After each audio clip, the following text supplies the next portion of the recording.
At times that we always say that, oh, women are many than men. So most of the times, some fathers even force their children into second marriages, because even if their child is between 18 or even 20 or even early 30s to middle 30s, they feel like, oh, the women are many than men, so they just push their daughters to be married. And that's what we are going to be discussing today, how it's a fallacy and how you need to be careful, the secrets that you must put in place for you to be able to adapt as a lady and to escape polygamy. If this is your first time or you've been watching and you've not yet subscribed, I am Fra.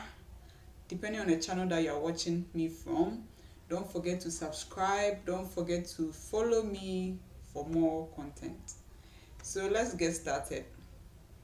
So when God created the world, he created one man and one woman. So that's the ratio, 1:1. So people will say that, why does it seem to look like, oh, women are many than men? Most of the times, from my background as a statistician, we did population survey.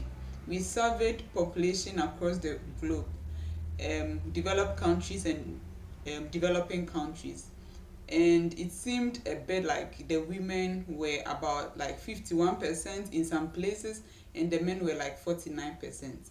So because of statistics, I believe some people are quick to judge that, oh, the women are many than men, and if you're a woman and you are not careful, you will not get married, right? So many women fear and sometimes they rush into like forbidden marriages which include second marriage, because marriage is supposed to be 1:1, one man one woman. Or sometimes they are lured into forbidden marriages like a man and a woman and a woman, right? In our case, a woman, so woman and a woman, into lesbianism, etc. So they assume that's marriage, which is not. And then also sometimes married men, they start sleeping with married men or even going to polygamy. But the case is not so. It is a lie, a fallacy, that men are more than women.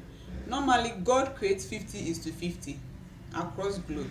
So when for every generation is 50%, 50%, 1:1. That's how God creates. But unfortunately, because of life instances like death through work, through travel, death through accidents or food that we eat, and maybe our carelessness, men are more adventurous, and probably maybe that's how we lose more men.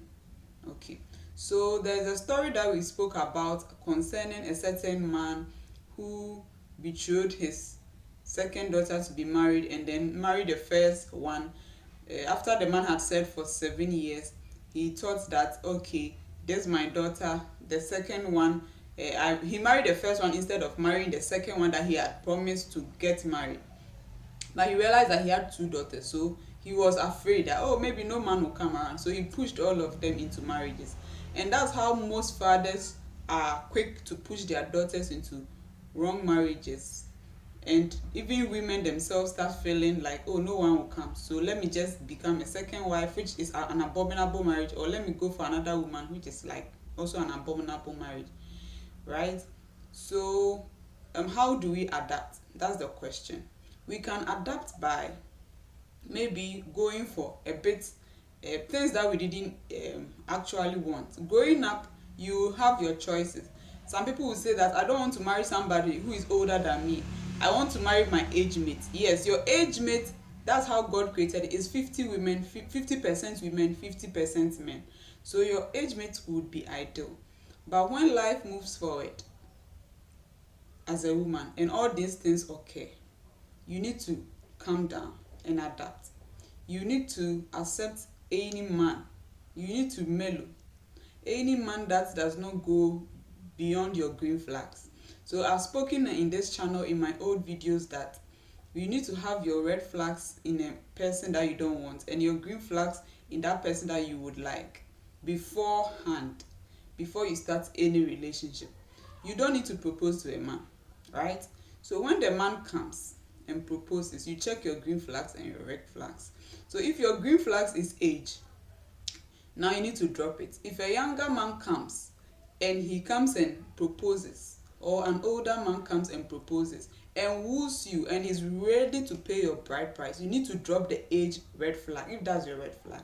If it is financial, if a poor man or a rich man, if either ways how you describe poor, because it's relative and even rich is relative, comes and proposes, you need to drop that one down. The only thing that you may want to maintain is your religion and what, maybe your ethnicity, your tribe. That one, I think it should be remained constant. You don't need to change it that much. I'm saying it that much because it's really important. But age, financial, then let's go to education. So when it gets to education, maybe the person is not educated, but the person falls within those two constants, which is your ethnicity or tribe or religion. If the person have not been to school, or they are more educated than you, maybe you didn't want an extraordinarily educated man, or you didn't want below your education, you need to drop that red flag. These are red flags you need to drop and adapt, so that you can escape polygamy, so that you escape lesbianism. So that's my thoughts. Let me know in the comment section what you think about this, and see you in my next video. But don't forget to follow me right now, and don't forget to subscribe, because you are now my friend, my newfound friend. I love you. See you in my next video. Bye.